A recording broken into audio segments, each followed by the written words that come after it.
Драги мои, добро вечер и добре дојдовте. Уште едно издание на Јади Бурек.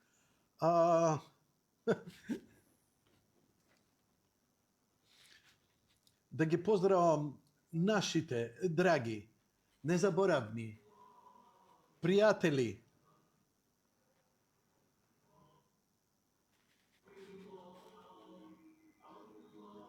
не слушај,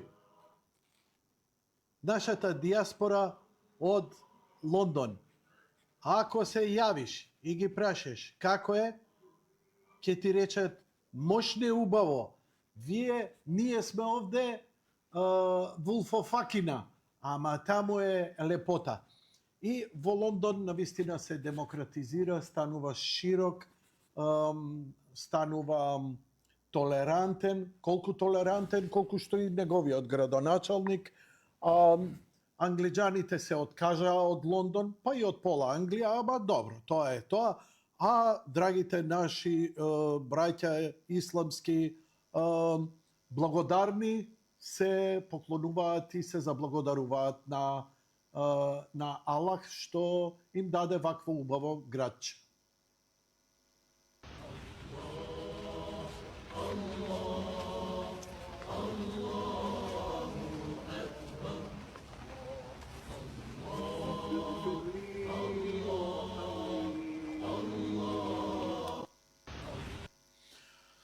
Значи, градевме до сега верски објекти, катедрали, цркви, џами, за да имаме пристоен начин во секуларните држави каде ќе ја практикуваме нашата вера, да не ја практикуваме било каде, туку на место достоинствено.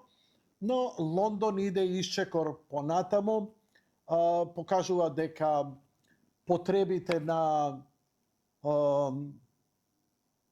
муслиманите се толку големи што веќе не ги собира во џамиите и затоа се практикува сегде. Инаку на улица ако земете литургија, молитва да читате нешто христијанско, православно, католичко, протестантско, во Британија е затворено и ќе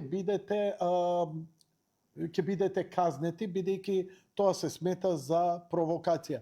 Секако на драгите браќа, тоа е малце поинаку и таму им се дозволува, тоа е толерантно, бидејќи со нив нема шала.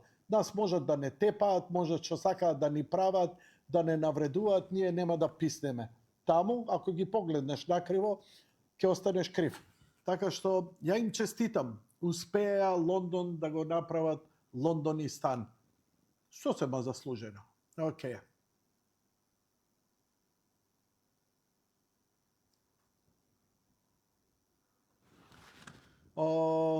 Она што веќе,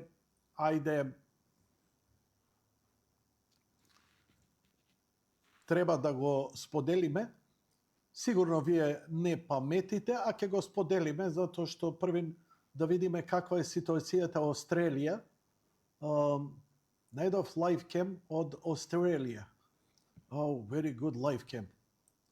Ова е лайфкем од Австралија. Вчера имаше, ова беше пеплосано со снег. Денеска веќе се стопил. Глобалното затоплување си го прави своето, снегот не се задржува, дури ни таму. Ова е нивниот ски центар и вчера беше под снег. Викам, ќе ги поздравам моите австралијанци од Австралија и да го покажам ова снежено, ама еве умеѓувреме толку беше. Ојде. Инаку, Skyline е доста интересна страница. Можете светот да го прошпартате, например, со камери во живо, да видите што се случува. Ова е Римскиот Колосеум, сега во моментот. Возбудливо, нели? Том Круз тука трча од лево кон десно, а оваа Фергусон таму со шишките се растрчала и она на сите страни, и нема да ги фатат и онда ќе им ја скршат кичмата на сите. А ова е исто така Пантеонот во Рим, една од најспектакуларните згради на цивилизацијата која е стварно една и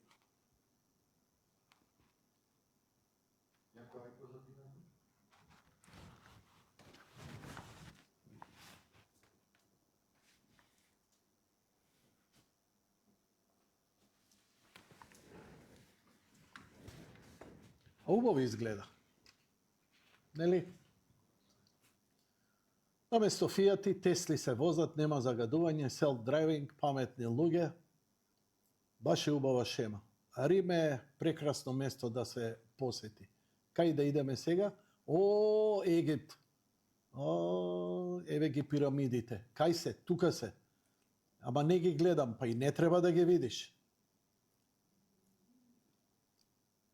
Малце би требало, ја да су некои фактори би ги осветлил малку подобро. Знаеш, ги критикуваат британците дека го имаат оплячкано Египет и дека музеот е полн со не ме давај у студио, не сум денеска лепота, некако лепота ми е пролазна денеска. Но мислам дека све што имаше тоа во Египет, ако останеше, немаше камче да остане од сето тоа, и добро е што во Британскиот музеј барем се зачува. Да, крадеа од цел свет, но барем е зачувано. Еден ден и ќе го вратат. Дали од таму кај ше украдено ќе обстанеш? Тоа ми е секогаш прашањето.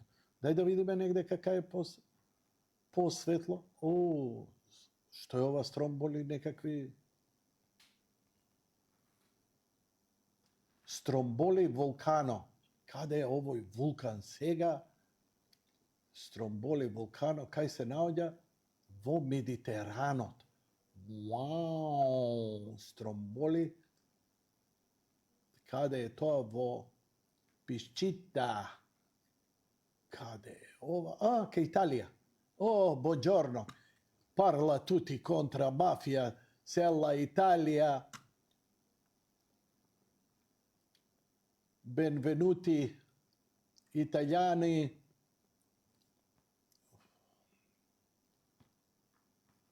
Добро. Еве го вулканот. Еве го во живо. Еве да го видиме. Опасна работа. Вика, Јанко, продолжи така да јадеш бурек, па да видиш кај ќе гориш. Добро, да се прибереме. Капо Ватикане, ово, она, all webcams ги имате.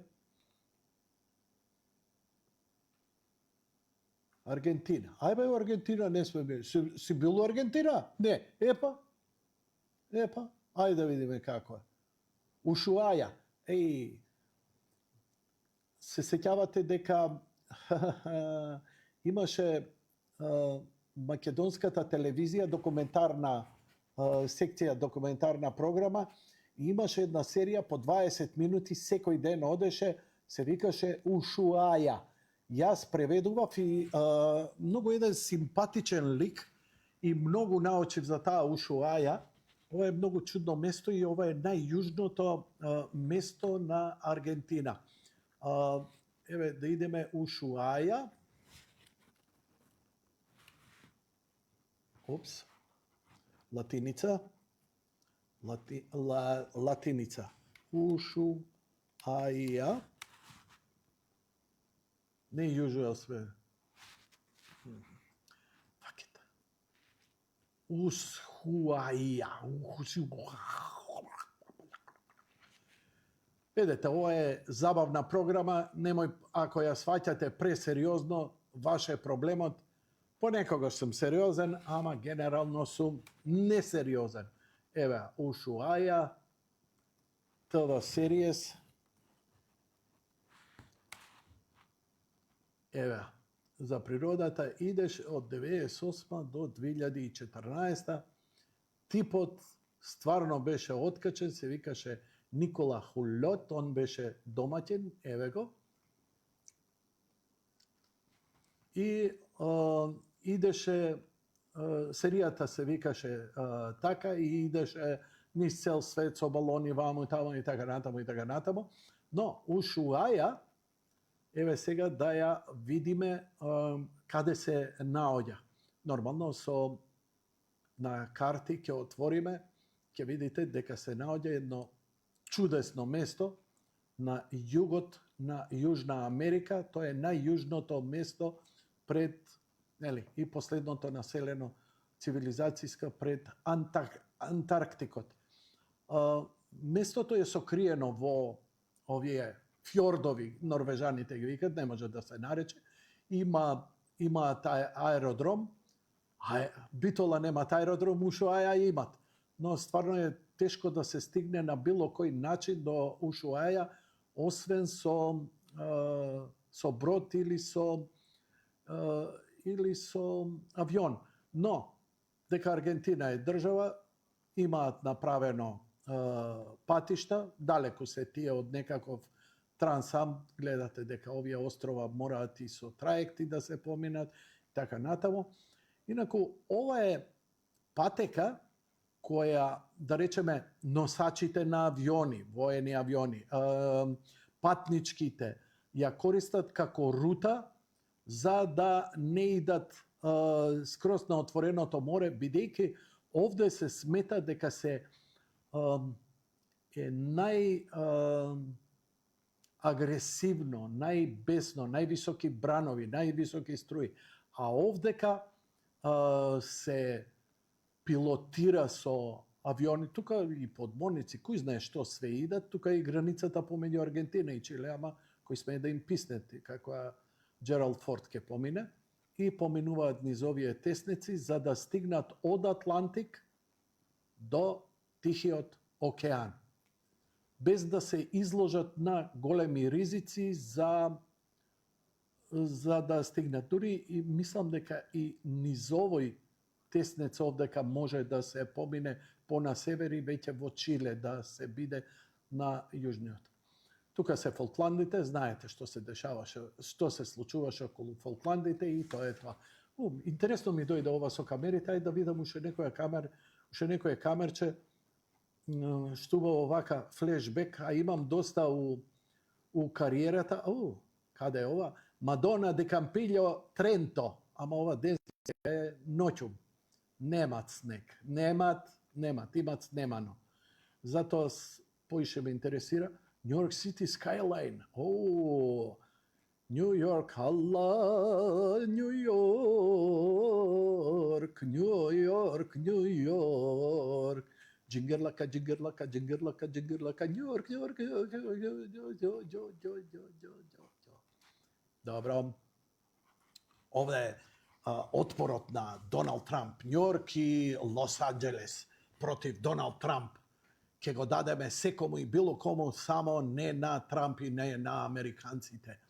Па демократите во Америка се нешто како СДСМ, подобро со жив ѓавол, со бугари, со антимакедонци, со грци, одошто со македонски патриоти да се здружиме за црвени линии, што ти ја знам. Океј. Лагуна Бич, Санаба Бич, дај да видиме Лагуна Бич у Калифорнија, види што лепота. А никој не се капе, види го Гулабов овдека си го чисти задникот. Што убаво, зашто никој не се врљат в езеро, немат луѓе, или ладно е. Сепак океан не е така пријатен. Мислам дека најубаво море е Егејско море за одмор, најпитомо, Добро е што им го дадовме на грците да го одржуваат, ние да бевме, кој знае што ќе го направиме пузде. Убаво што не испотепа и не оставија во оваа енклава скопска. Нели? Еве сега и бугарите, таман да се пишеме бугари, да решиме мед и млеко да тече. Само од кај ќе ни тече, тоа е друга работа. Енцитас, Калифорнија. Види што е убаво. Опа, камерман имаме, бе. Zoom in, zoom out, бе. Гледај ова, бе. Па ова. И тоа ова би е во живо, во овој. Moonlight Beach. Значи, овде доаѓаш со колата, со госпожата, и века, гледаш ли звезде? Гледам. Гледаш ли месец? Гледам. Ај, доста било романтика, скидај гаче. Црногорска. А ова се бананите, имаме една ваква у двор. Мрзне, не мрзне. Шо ке ми изумира? Еве ги тука, покрај Бичо. Покрај Бичо имат луѓе. Се кпат. А неко скопјаниве неќе да дојде ту Охрид. Бре, тоа. А можеме и да видиме каква е температурата таму, бидејќи, нели, благодарејќи на интернет, ова сите го знаете, ама мене па ми е интересно. Да видиме колку е во Калифорнија сега температурата во моментов.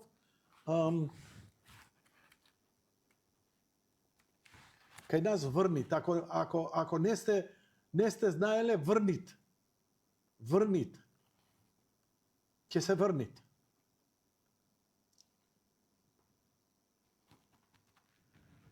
Додуше и не морам да запишам, можам само мапата да ја отворам. Тоа е временската мапа која покажува какво е времето, каква е температурата, каде врни, каде не врнит, кај моит, кај не моит. Ева, Калифорнија. Што правите Калифорнија? Што да правиме? Што ќе правите? Еве, Лос Анџелес, Сан Диего. Ладно, чекај да видам ова температурата. Колку е? 15 степена. 16 степена. Не ти идам. Плюс и зимјотреси, ладно. Кај ки идам? Ке си идам кај Џорџ у комшилук, види лепота. У моментот 27 степени. Лепота, бе. Бубрезите моите ве сакаат. Иако добро е и Алабама овдека. Малце е поладно, ама е окей место во заливот. Мене додуша повеќе ми се свиѓа, иако Флорида е, нели, главно ориентирана спрема Атлантикот, мене ми се допаѓа запад, затоа што кога имаш поглед на запад, имаш убав залез на сонце. Овде имаш убав изгрев, па сега кој што сака. Да. Океј. Какво ќе биде времето? Еве, например.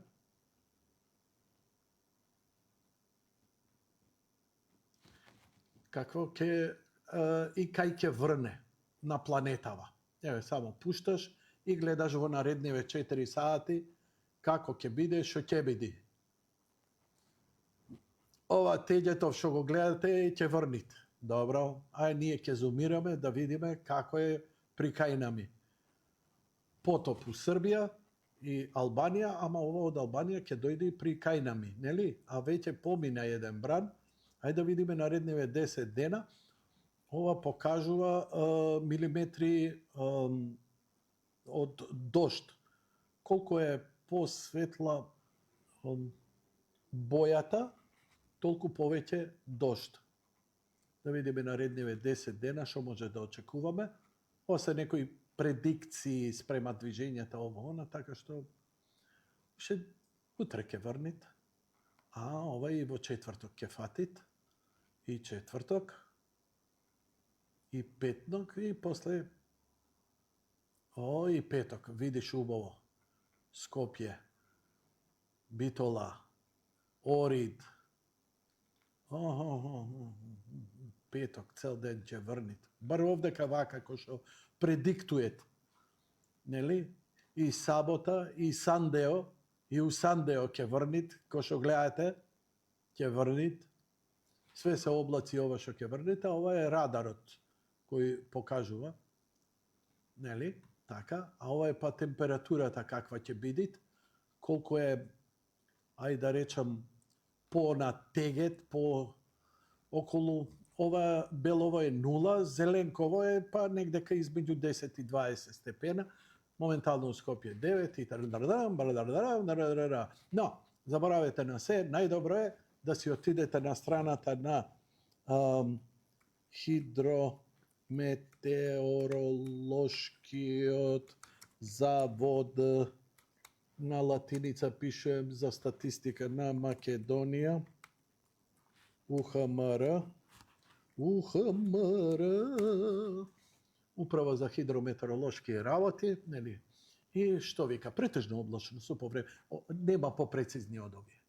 Значи, на страна, поединци, овие мапи што ги гледаме, нашиот завод прво е умрежен со сите останати заводи во Европа и во светот и добиваат во реално време податоци за движењето на облаците, за движењето на притисоците и можат да дадат најточни прогнози, и секогаш даваат најточни прогнози. А прогнозата вели претежно облачно со повремени локални врнежи од дожд, наместо врнежите ќе бидат пообилни 40 литри за 24 часа, особено во текот на ноќта. Тоа значи tonight I'm gonna find myself in a good time. Don't stop me now. Локално ќе има услови за невреме со силен ветар до над 60 км на час и појава на ретки грбежи. Во текот на денот ќе дува умерен до заселен ветар од јужен правец. Ова е времето денес, 18. Така, сега да видиме јутре. Претежно облачно со повремени локални врнежи од дожд, особено предпладне југозападните и јужните делови, 30 литри, над 30 литри за 24 часа. Значи, југозападните, југ, запад. Пак Битола, Охрид, само кај неубавината иде. И јужните делови, да речеме, Џевџели, Дојрани и така натаму. Ќе дува слаб до умерен ветер од јужен правец, Скопје претежно облачно со повремени врнежи од дожд и послаб интензитет, ќе дува умерен југоисточен ветер. Што значи ова? Ова значи дека PM частичките ќе бидат минималистички, дека со ветерот ќе биде уште почист воздухот, а со дождот и она ѓубрено кое беше измиено и изчистено, сега ќе се и таа прашината што остана се доизми. Баш убаво, баш убаво. Нели? И времето му е на орце наклонето. Во следните 3 дена, прогноза за 20, температура од 6 до 11 минимална, од 14 до 19, но ова важи за цела Македонија и планини. За 21, за 22, киша паду, мене ноге зебу, ајдмо, не, док добуја киша на... Добро. Имате дневен хидролошки мониторинг да видиме каква е ситуацијата со речињата и езерињата. Не оти ми треба мене, ама интересно ми е, знаеш. Јагуновце Вардар. На 17 бил 120 во сантиметри, 120 сантиметри, на 18 106, на 19 ова, просек за ноември 76. А ќе се качи после овие дождоиве. Ќе се качи, ја ви вела. У Дојране 104,99, а просек значи нараснало Дојрани. А нели знаете дека пред некој месец и приватно, а и владата презеде акции за каналите кои носат вода во езерото. Како се викаат тие што ги направија? И пак ВМРО го направи негде пред околу 25 години, нели? За да не исчезне Дојранското езеро. Преспа е секогаш под нултата кота. Нулта кота во Преспа е 847 сантиметри. Пред неколку дена било 840, сега е покачена на 843. Дај Боже да се врати барем на нулта кота Преспанското езеро. Мене ми е прекрасно, тоа ми е како Гоа. А Охридот, Дрим не го остава да издише 693, 693, 693 и не мрдат. Температура Дојран 14 степени, Преспа 10, Охрид потопло 13 степени. Ќе се фрљаме во езеро? А? Ќе се капиме? Да, знам све јунаци.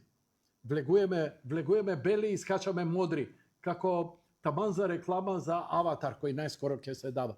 Инаку може да се види и температурата, каква е водата. Еве, Лада, еве нашите места, Грцко, Неафокеа, може, Афитос Биц,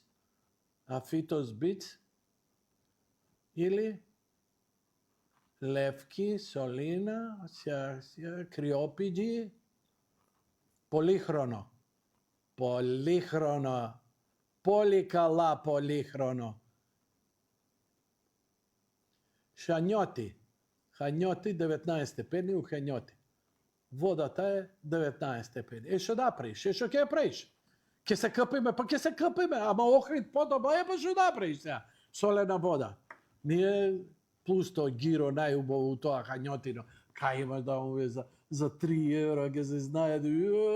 У Охрид за 3 евра што ќе се знаедеш бе таа? Еден сендвич од седмица и после тиру, тарада, си заиграв игриче некоја. Која е ова игра што ми се уклучила? О, добра игра. Ова е некоја со зомбиња. Да видиме вамо, шо вика? А не уклучиш, добро, не уклучуј. Океј. Јас се извинувам. Режијата одлучува што ќе гледате и јас што ќе зборам. Океј, шега на страна, да ви кажам дека се направија 10 години од големиот масакр кој се случи во Париз, така наречен Батаклан атак или нападот на Батаклан. Батаклан е сала кај што се одржуваше концерт во која влегоа терористите. Значи, отидоа на улиците во Париз со машинки и масакрираа, пукаа по се, живо и диво. Око не им трепна. На крај влегоа во сала кај што има концерт и утепаа стотици и стотици. Батаклан масакрот е добро опишан и во Википедија и е еден од најтрагичните настани, нешто што мислам дека тоа е нападот во Париз, тоа е серија од координирани напади на исламистите. Значи, тоа се серија на, и се извинувам, на македонски го транслейтувам, translate to македонски. И ќе погледнеме малце да се подсетиме. Жално е каде отиде светот, еден од најпрекрасните градови на цивилизацијата, дефинитивно. Тонењето и падот на една цивилизација не е преку ноќ. Рим паѓал 100 години. Овие ќе паѓаат можеби 200 години. Но оповравување нема. Нема деца, нема семејни вредности и све се препушта на било кој друг. С по линија на помал отпор. Ај да не се расправаме. Знаете, Византија така падна. Византија кога беше напаѓана, она знаете како се бранеше? Идеше преговараше. Шо сакате? Злато. Колку сакате злато? 20 вагона. Еве ви 20 коли. Еве ви 20 коли злато да не напаѓате и ове. И така. Не воведуваа војска, да не гине народот, а и народот, нели, таму све фина господа, живе, шо ки идам да се тепам, знаеш, ова, она, ваму, таму, а и све било платеници, така било и со Рим. И нормално, овие плаќаат, ама стварно, и на крај го губиш духот за бранење. И тогаш сигурно викале како денес ума, шта бе корумпирано, ајде ја ќе гинам за овие. И си дојде, си освоија. Така да, бирајте сега, кој ќе го освои? Запад или Исток? Овие со ислам или овие со татарско потекло? Ние нема да ја зачуваме Македонија на подолг рок. Да, честно е да се бориш, ама ја немам надеж дека ќе обстане. Ќе обстане цркви, манастири, ќе се збори на друг јазик, народот македонски ќе стане дел од бугарски или српски, ќе има некои нови војни, ако не им успее, ќе има нова светска војна, на крај ако летнат и печурките, тоа е тоа. Тоа е тоа. Ама ние, тешко дека ќе ја браниме Македонија. Има патриоти. Македонија ја одбраниле поединци, не народ. Дали тоа било за време на Турско? Дали тоа било единствено масовност која, ја не знам поголема масовност од времето на Александар, кога имал своја воска, заедно и со Филип, кога цел народ бил мобилизиран, се знае, мора да иде, да војува, да се бори, да се брани, да плячка за да има за земјата, нели, злато им земаш од тие што ќе ги поробиш, па тоа доаѓа во земјата, па така се одржува и војска и све. Но после тоа, ние имаме поединци. Карпош со пар стотици илјада, да речем, востаници, не знам, Илинденско востание, 1000 души, од цел народ, од цела држава, цела Македонија. Ние немаме македонска револуција како француска револуција, која се дигнал цел народ. Или шпанска граѓанска војна се дигнал. Или американците граѓанска војна, исток, север против југ. Републиканците кои биле против робовласништвото, против демократите кои биле робовласници. Или Кина, големиот марш, Мао Цетунг, 20-30 милиона.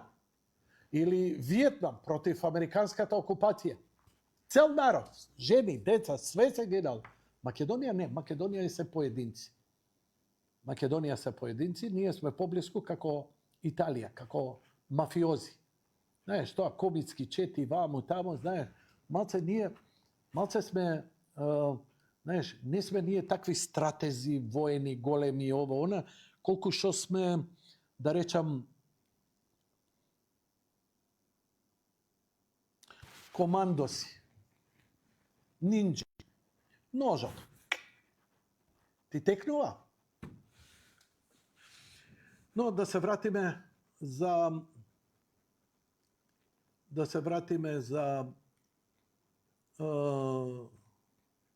Париз.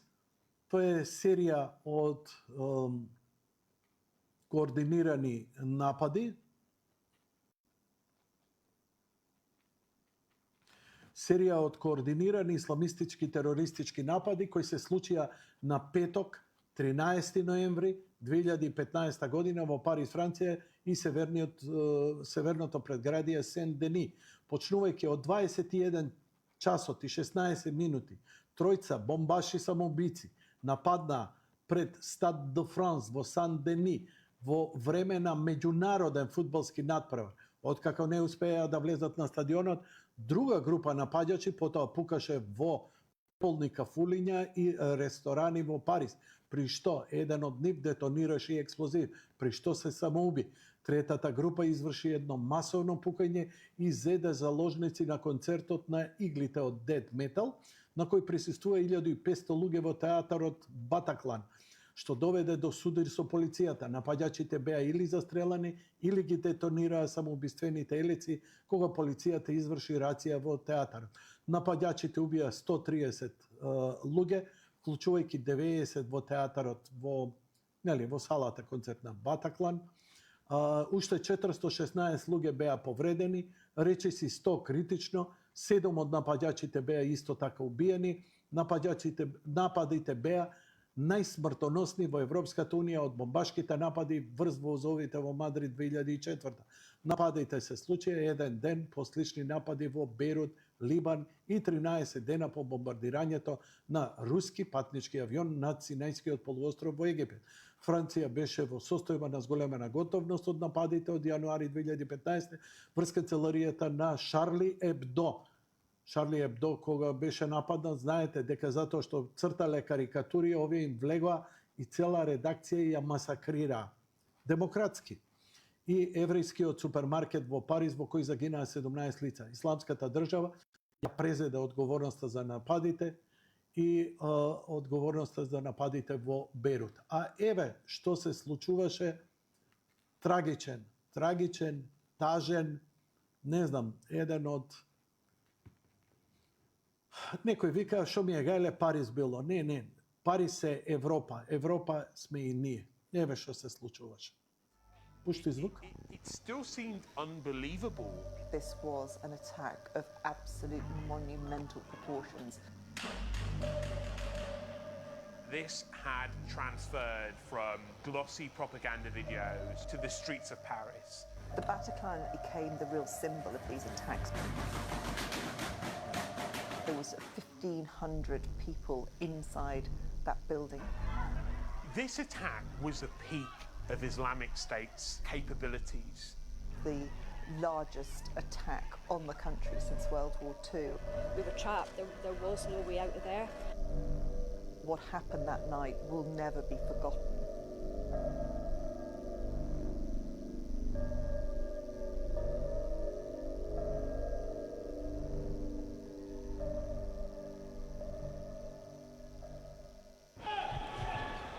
There's an adage that's used by a lot of police and law enforcement officials, counter-terrorism officials, which is one's an incident, two's a coincidence, and three's a trend. And really when we heard about that third location, that it became clear to us what was happening. Clearly a coordinated, marauding terrorist attack that was taking place. A major breaking story in Paris tonight. Reports of explosions and shootings. It's a shocking and confusing picture. Police say there could be at least 18 dead. It's believed the gunmen are still on the loose and grenades might have been used. I was actually sitting inside the newsroom at ITV News, and there was disbelief as the information came in because, you know, there were heightened security fears at that time. I was walking home via Waterloo Station. I just stopped to have a drink when I saw something flash up on my phone about a possible explosion at the Stade de France. First one, then a second suicide bomber blows himself up outside the ground. The players play on, seemingly unaware, though the authorities know full well what is happening and move swiftly to evacuate President Hollande from the stadium. I've just been watching people in Paris standing on the turf at the Stade de France. Obviously, they now know about it. They're hugging one another in disbelief, in horror. I remember seeing the reports of the first explosion at the Stade de France, and then they were quickly followed by report after report of other explosions. In separate shootings at two Paris restaurants, another 29 had died, shot as they ate or gunned down as they fled. I was in the restaurant that was shot at, and the restaurant was full of people. Then all of a sudden we heard loud gunshots and everybody hit the floor. We heard numerous gunshots, I would say somewhere in the region of 20 to 30. And we lay on the floor waiting to see whether or not the gunman would come back or had left. As the attacks were unfolding, and there was real terror in whichever part of the city people were, and there was a sense that they needed to get in, get off the streets and find safety. But for many who were just out on a Friday night, the thought of safety was, say, in a restaurant or a cafe, and of course they were the places that were being targeted. They've got gunmen running around Paris. We don't really know how many at the moment, but I haven't heard on any of the reports or any of the news wires that I've been monitoring of any of these gunmen being either killed or captured. So you have to assume that they are still on the loose and armed with automatic weapons, therefore incredibly dangerous. Even as it developed, it still seemed unbelievable that we were watching the sort of classic marauding, multiple location terrorist attack that ISIS had been encouraging so hard for months, for years inside Europe. Then the reports started to come that gunmen had gone inside one of the nightclubs, and that was the moment that I think I realised, we as a news organisation realised, and I think probably this country and France, as well as the wider world, suddenly realised that this was an attack of absolute monumental proportions. I remember clearly it was a cold evening here in London and in Paris, and people were glued to their phones because this was a kind of live action case study in how the worst of these attacks happen. They're not occurring in one place. They're occurring in several locations, and they're occurring at different times as well, right across the expanse of a busy capital city. The band, the Eagles of Death Metal, were playing, blissfully unaware of the carnage about to be wreaked on their young audience.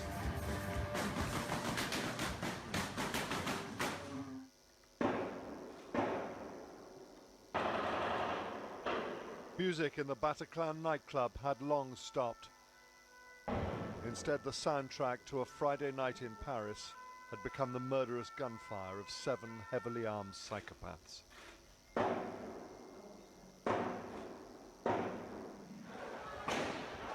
The gunshots you hear are killing people. Dead and wounded are left lying on the ground just outside the door. We've obscured their bodies. The difference between life and death, just a matter of feet.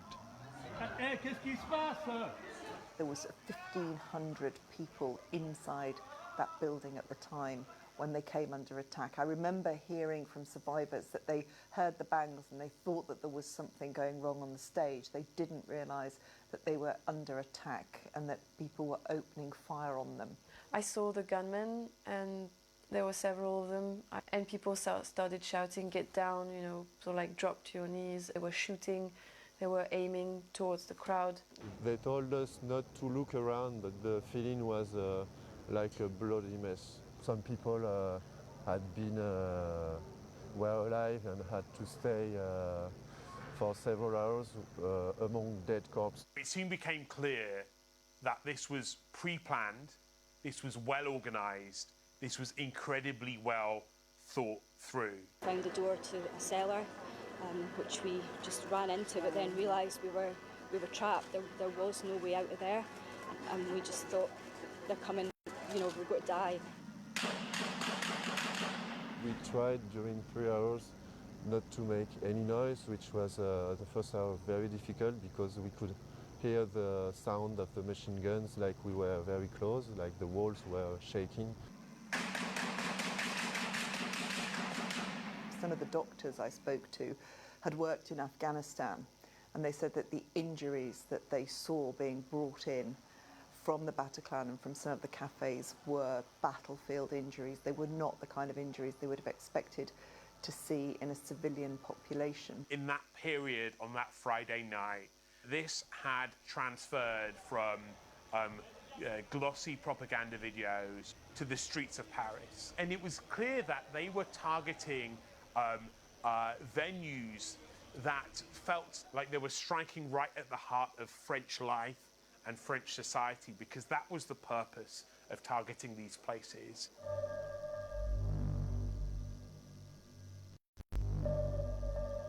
It was a really crisp morning in Paris, the morning afterwards, and as the sun started to rise, you could see the beautiful orange leaves of the trees around the Bataclan. And then if you looked down onto the ground, you could see the dreadful red of the blood as it rolled down the street. The barely worn, discarded boots, the soles so clean, their first outing may have been their last. The bloodied clothes put on for a Friday night out. The feeling in Paris was very much that the country was under attack, that their very essence of being was being targeted, that they were at war, and there was a fury, a hatred, and a very, very deep fear. We are really afraid of what will be tomorrow. Дека е ова документарец по повод 10 години од најголемиот терористички напад, иако по мене ова ако го гледате не е терористички напад. Ова е буквално воена акција. Може би не масовна, она фронтовски со толку, но овие луѓе што решиле тоа да го направат, фанатично изгина и го направија. Дали нешто се смени и се подобри? За французите и за Париз не. За другите ја постигнаа целта. Гледате дека Асад е симнат во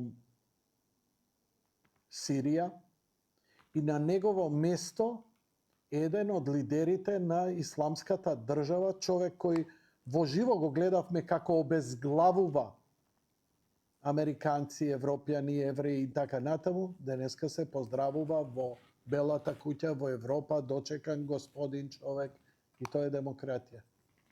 Значи, Европа се справува со кризата и со предизвиците и заканите на начин како што Византија. Значи, не презема воена акција, не влегува во фронт.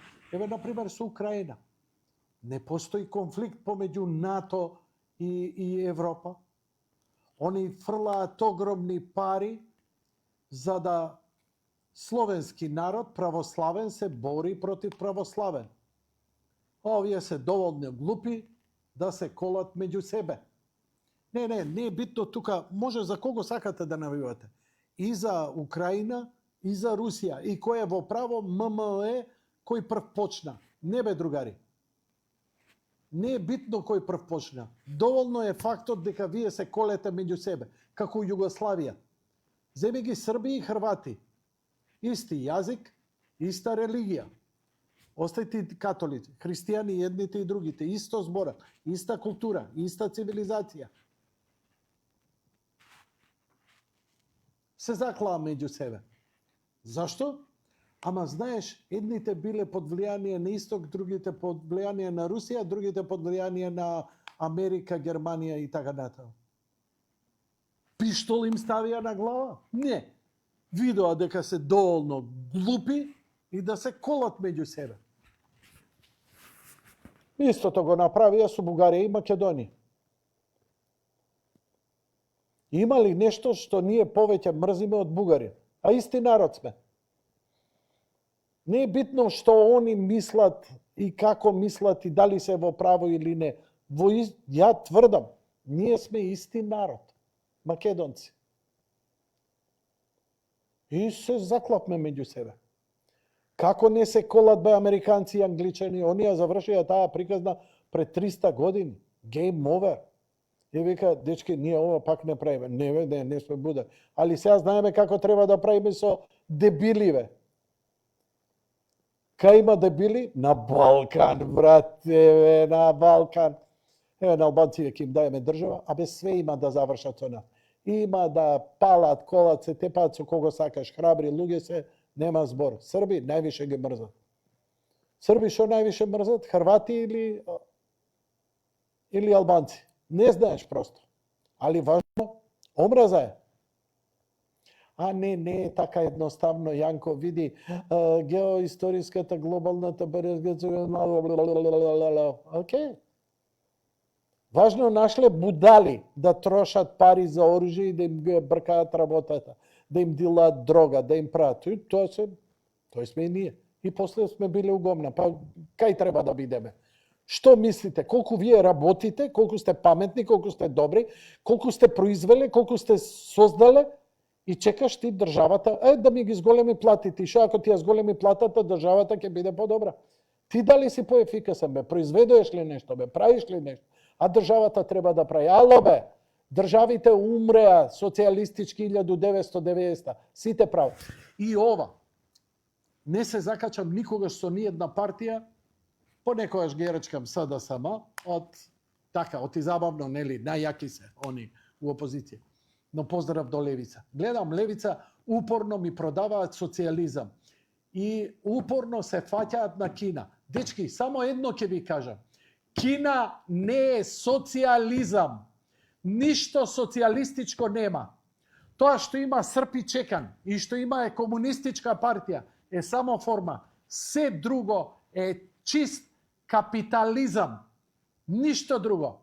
И тие филмови, социјализам било у Шведска. Каков бе социјализам, бе? Дибек еден, бе. Најголемите милиардери се од тамо, бе. Икеа има катрилјони собственикот. Уште колку има? А Норвешка? Норвешка беше во кој на тие идеа колеа со роговите на шлемовите кај стигна додека не открија нафта и не дојдоа овде као топлиот југ малце да ги покрстат да влезат у црква, да се во црква затоа што диво животни. Норвежани, тоа е невидена стока, брат. Вие се гадите, не знам какви биле албанците, какви биле грците, какви биле овие. Не, бе, тие само што имаат пари. Бревик не излезе од Македонија, од Италија. Бревик од таму излезе. Кина и каков социјализам, каков комунизам. Они имаат чисто капиталистичко пазарно општество и тоа по концептот на Милтон Фридман го применија како што Америка го примени во 19 век. Најголемиот подем на Соединетите Американски држави е 19 век. Пазар слободен, даноци скоро и не постојат и секој може да продава, да произведува што сака. И Америка, одеднаш гледаш, човече, 20 век, градат, згради кои незамисливи. Една зграда, Empire State Building, има во себе поише вредност него цела Македонија вака све да собереш на вредност. Материјални. Зошто? Затоа што ги пуштија луѓето слободно. Зошто то не Америка? Затоа што воведоа социјализам, 40% данок е. Во Кина 4 пати е помал. И секој вика, кај ќе произведувам? Абе, Јанко, дај да идеме во Америка, стварно е убаво. Најубаво место за свет. Ама кај ќе работиме? Дај у Кина ќе работиме. Зашто? Там, во Америка треба 40% данок, у Кина 10% данок. Замисли колку ни е профитот. Сега јако вложувам своји пари, кај ќе ги вложам? У Кина ќе ги вложам. Зошто? Затоа што е Кина она што заради кое пред 150 пред 50 години, а до пред 50 години, до 70 години Америка беше навистина многу високо рангирана во предприемаштво, луѓе да почнат бизниси, да растат со бизнис. Сега прашај ги колку мораат да плаќаат даноци, не знам социјала, не знам работнички права, а тек па у Њујорк сега. Со Аллах Акбар и социјалист, до кај ќе стигнат. Супер! Кина не е социјализам. Прекинете со тие глупости. Тоа е еднопартиски систем, не те прави... Значи, буквално, Милтон Фридман беше во посета 70 години во Кина, Мао Цетунг. И тој концепт не им се развија веднаш. Туку после 10-20 години, затоа што Мао Цетунг и покрај тоа е едно најкрвавите копилиња, 30 милиони кинези има убиено. Мртов ладен. А тие се непријатели. Коли. Се Кина тоа страдање го поднесе, ама кога падна големата четворка и кога се ослободи, они го внесоа овој систем. Комунистичката партија барем имаше доволно доблед. Вика, или ќе не запалат, на колови ќе не наредат, или ќе дадеме слободно општество. Нема лимит за деца раѓање. Зошто поднесоа лимит за деца раѓање? Бе, не можеа земја да обработуваат, бе. Нема леп да јадат, бе. Абе, беда и мизерија беа. Зашто? Затоа што тогаш беше социјализам и државата одредуваше квоти кој што ќе прави, како ќе прави. Луѓе забораваат каква мизерија е социјализмот. Социјалистичката економија е лоша. Да беше добра, ќе обстанеше, немаше ни Кина да падне, ни СССР. Ни Источниот пак. Ни Југославија немаше да се распадне. Анте Марковиќ тоа ви викаше? Почнете сами отворено. Не ćemo, имаме будали, имаме Хрвати, Срби, Босанци, Албанци. Који се будали? И си испозаклавме. Боле ние? Не ние. Зошто? Имаме помал пазар. Не Титове, каков Тито? Тито да беше добар, ќе дозволеше пазарно општество. Ќе дозволеше сите да си правиме бизниси, да отвараме фирми, да увезуваме и извезуваме што сакаме, да ги отвориме границите. Не е социјализам, партија то мора да контролиш. Тука се заеба, затоа и се распадна Југославија. Југославија немаше да се распадне, да го направеше она што Кина го направи. Што направи Кина? Пак ви велам, што направи Кина? Дозволи секој да вложува колку сака, што сака. 10% данок, терај, крши глава. Како не ви влага у тоа тиквите, шупливи, па уствари па баш од тие шуплива треба нешто да влезе, ама не влегува. Најубавиот капитализам, либертаријански, секој кинез може да започне бизнис. Зошто цел свет отиде у Кина да тера бизнис? Затоа што си е социјалистичка? Не бе, глуп еден. Затоа што е слободен пазар. Можеш да произведуваш што сакаш, можеш да имаш ефтина работна сила, имаш конкуренција, имаш транспорт феноменален. За 10 години вложија во инфраструктура. А вие се подјебавате прв пат во Македонија после толку време и сега хейтање, ВМРО вакви такви. Абе, никогаш до сега олку не сме имале автопатишта, градење, асфалтирање и праење. Што ќар од тоа? Така е? Што ќар? Ама за да почне нешто да ти се дешава, ти стварно треба да имаш еден крст. Бугарија, Албанија, низ Македонија, и треба да имаш север-југ коридорот. Го има, го запустеа.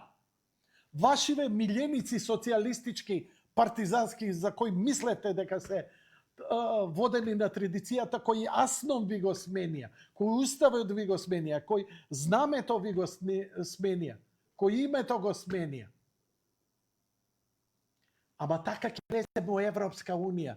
Ручки што ќе влезеш. И еве ги сега, Албанија ќе го отворила последниот кластер. Дечки, дали сте бе абнормални? Знаете ли, дали имате бе разбирање? Ова треба као оној мојан што идеше на предавање, комуњарана, кој види, тоа е еден сложен процес, не можеш ти да го разбереш, ние идеме на овакво, на онакво, ово. Ништо брейнвошинг, социалистички Сорос, брейнвошинг. Оти на Сорос такве му треба. Социјалист, радикал, тој не размислува, тој слуша партија и гине. Јанко свиња дебела, пред куќа ќе му идеме, ќе силуваме керка му, ќе му правиме на жена му, на ова, она, ваму, таму. И да, и мислеа дека тоа така треба. Нова социјалистичка револуција. Аурора ќе пукала. Бре. Морони. И сега, многу ми се допаѓа што демократите, немајќи свое тело, да ја продадат оваа приказна, го прифаќаат исламот, ги прифаќаат бегалците кои им доаѓаат и им влегуваат со социјализам и им влегуваат со нова религија. Овие викаат што сакате правите, само републиканците да ги срушиме. Патриот, религиозни луѓе, семејни луѓе. Тоа е зло, бе, брат, што ќе ни е тоа? Вие ќе се множите, правите ово, она, и една елита од пар илјади луѓе, од демократите, од светот, од масоните, они ќе си бидат машала, ќе си направат дил со исламскиот свет, овие ќе бидат заштитени, една енклава, правите што сакате. И овие ќе се множат, ќе се овако.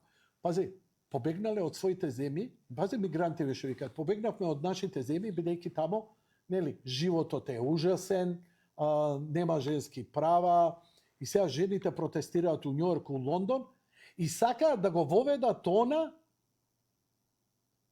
од кое побегнаа, од кај што дојдоа. Па нели сакавте демократија? Не.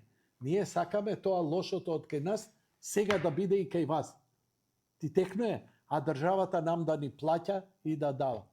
Зошто? Така бе заслужуваме ние. Некојаш таму потонал некој брод, ги потепал таму и вие треба да ни отплаќате. Добро, нема проблем. Види, светот мора да дојде на некој крај. Мора да дојде на рап, на едно пукање, мора да дојде на еден колапс. И тој колапс, колку побрзо дојде, толку побрзо ќе дојде и шефот по втор пат. И ќе рече, шта смо јели, шта смо пили, човечки живот е 70-80 години, толку сме, броени години. Завршуваме. Кај идеме после? Джони, ја никој од нив не гледам дека се они верни луѓе. Дека љубовта е императивот на екзистенцијата и постои. Не бе, брат. Има да им го окупираме цел простор и да правиме никаква демократија, има социјализам да им продадеме, а сега некој ќе праша, па зошто големите компании го поддржуваат тоа? Знаеш зошто? Оти у социјализмот како имаше? Имаше државни компании кои беа заштитени. И никој не можеше друг Еврохрем да направи освен таково. И он беше главен. Ако не е он, нема кој друг. Ние денеска во Македонија имаме високи даноци за увоз на автомобили. Која факинг индустрија автомобилска ние ја штитиме? Ај кажете ми. 40% се давачките за нов автомобил. И уште народов социјализмот. Социјализмот кој ќе дојде 80% ќе ви биде данокот. И ќе бидете на... Ама види, тогаш барем за сите праведно ќе биде. Океј, дечки, фала ви за вниманието. Се надевам дека повеќе имав невнимание од внимание. Немам добри вести за вас. Ке имам кога овој народ, оваа земја, ќе прекине да лае за луѓе кои отвараат фабрики, кои произведуваат, кои се богат. Македонија нема богаташи. Чим нема богаташи, не мрдаш бе, брат. Тоа социјалистичкото, удбашко. Зошто е тоа? Тоа е намерно те тера ти да го мразиш, не знам, Орце Камчев, кој е успех. Тоа е лопов, ваков е, таков е, ово, она. Све што е он бркани гонете да му се земе имоти, пари, како и на сите успешни луѓе во Македонија. А вие да го мразите. Зошто го мразиме? Затоа што сум ја голтер, со скинат газ. А он е успешен, и згоден, и паметен, и жени испеврте, и пуне со пари. Али го бива за бизнис. Ја не можам да го донесам у емисија. Ти знаеш како креативен уме? Он е криминален. Па ајде бе, изволте, да те видам тебе. Сади барем арпаджик. Пакувај го убаво. Продавај го низ цел свет. Најди пазари. Абе, не знаеш јазик еден, до предејане и после колапсе. Зашто те бива? Почни некој бизнис, бе, излези на пазар. Ја имам 5 fucking години стаж, затоа што нигде не сум бил вработен на најмалку државно. А уште нели, јас сум куропушачот на власта. Супер. Сум. Океј? И кај сум ја, кај сте вие? Јас сум еден од најпопуларните новинари во Македонија. Лошо, добро работел, скоро нема кој не ме знае. Ајде да речам дека многу ми не ме знаат. Дали од емисија, дали од статуси, океј, тоа го правам.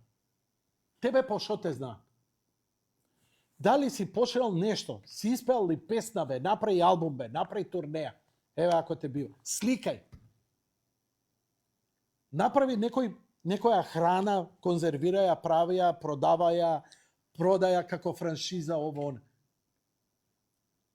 Нашите што отидоа во Америка, вклучително и нашиот газда, направија големи бизниси. Направија милиони. Ама нема веќе развој. Зошто? Затоа што дојдоа демократите, дојде Обама, дојде Клинтон, 40% данок, не можеш да се развиеш. А животот уште не е добар така како што е во Америка, во Кина. Но затоа за бизнис. Зошто фабриката BMW? Зошто BMW поише произведува во Кина? Одошто во Германија? Зошто Volkswagen отпушта работници? Прв пат во историја. За време на Втора светска војна и бомбардирање не отпуштаа работници, сега отпуштаат работници во Германија. Ама дали е така во Кина? И покрај целата конкуренција. Кинезите се толкав пазар, они викаат, абе има исто за вас. Land Rover, тоа е кинеска веќа фирма, што ти е тебе? Да не зборам за оние познати аудио, hi-fi телевизори и така натаму.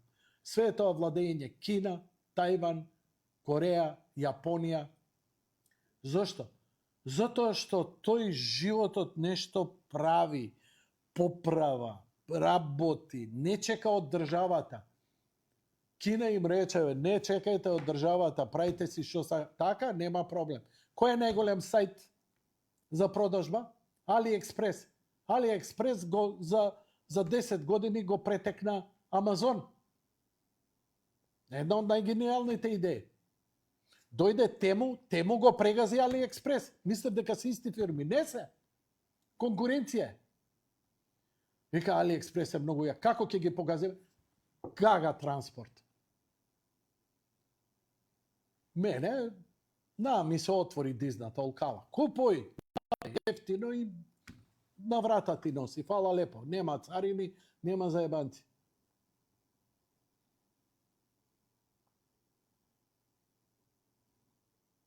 Нема.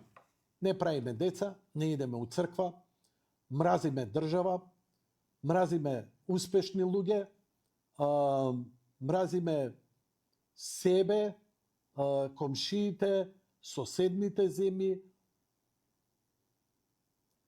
Неќеме да работиме, неќеме да работиме. Не. И тоа што ми е најинтересно, овие постариве што се веќе ухлебани, викаат младиве неќа да работат. Затоа што тој млад те гледа дека ти не работиш, 30 години си упикан државно, ништо немаш сработено. Ништо нема сработено. Младиве денеска, она ваму таму. Барем таксистиве, колку и да ми се досадни со нивни муавети, дека се најпаметни за фудбал, и за економија, и за политика, за све, за медицина, барем работи тој. на терен. Се мачи. Ама тоа е честна пара. Он ќе направи. Само не ми е јасно. Абе, зошто застануваш така? Гледаш ако иде добро бизнис. Дај бе смисли некој систем. Абе, ќе ви дојде утре Убер и има да ве направи попара. И многумина си отворија свој таксиста. Ама многу се расцепкани. Шо не се обедините? Еве да, например, бидат две такси компании. Еве, карикирам. Се замислите, тој габарит, две такси компании се создаваат од сите. Колку сме? 20 има во Скопје? Ти се возиш, колку има? Има 10, 15? Има. И сега замисли 10, од тие 15, 10 се соберат, ај се собереме ние, и идеш у банка. Дајте ни, вака и вака, ние овакво, ова ни е гаранција, ова ни е имот, ова ни е овакво. Дајте да инвестираме во нови возила, нова мрежа, со нова идеја, со вакви апликации, со сето тоа. И електрични возила, субвенционирани, без никакви давања.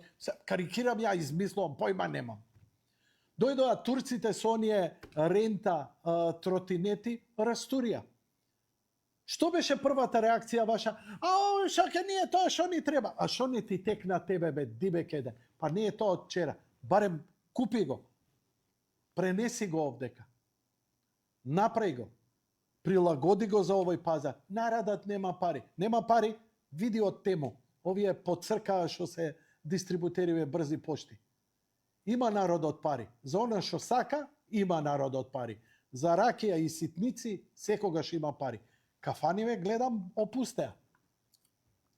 Не ќеме да работиме, не ќеме деца да правиме, не ќеме многу детни, не идеме во цркви. Кој? Македонците биле религиозен народ. Во Македонија има 500 верници.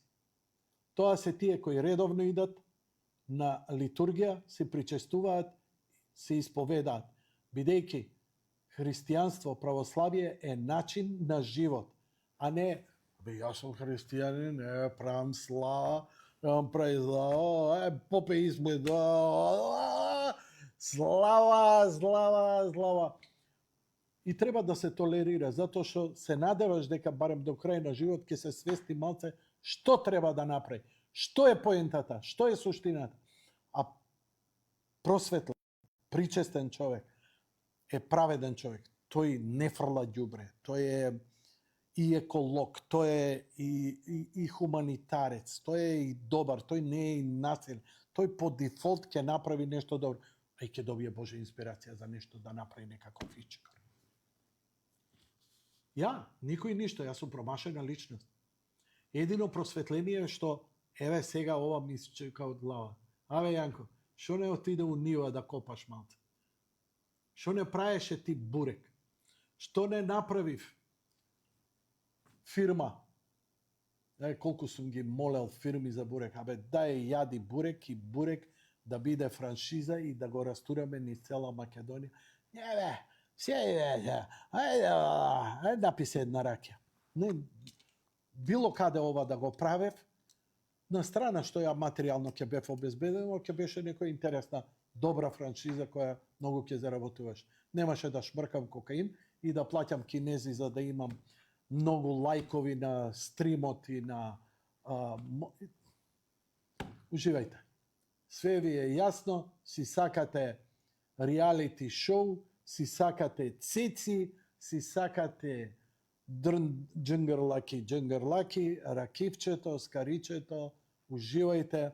Може би вие сте во право, може би јас сум будалата која има инфаркт, која има 300 здравствени проблеми, затоа што секоја fucking вечер треба да биде изложена на стрет. Едино што барем се лишив од телефонските јавувања, кои за среќа веќе и вие не сте заинтересирани за јавувања и кога ќе се јавите, па и оние најфанатичните веќе немаат ни креативно што да кажат. Дури и на стримот нема некој што да каже. Има едно пациент што вика: Јанко, ќе читаш вечер весници? А весници овдека нема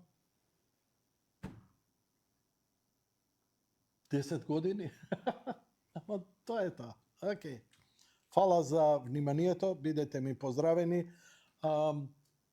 Утре вечер е премиера на филмот Утре наутро на Јани Бојаджи.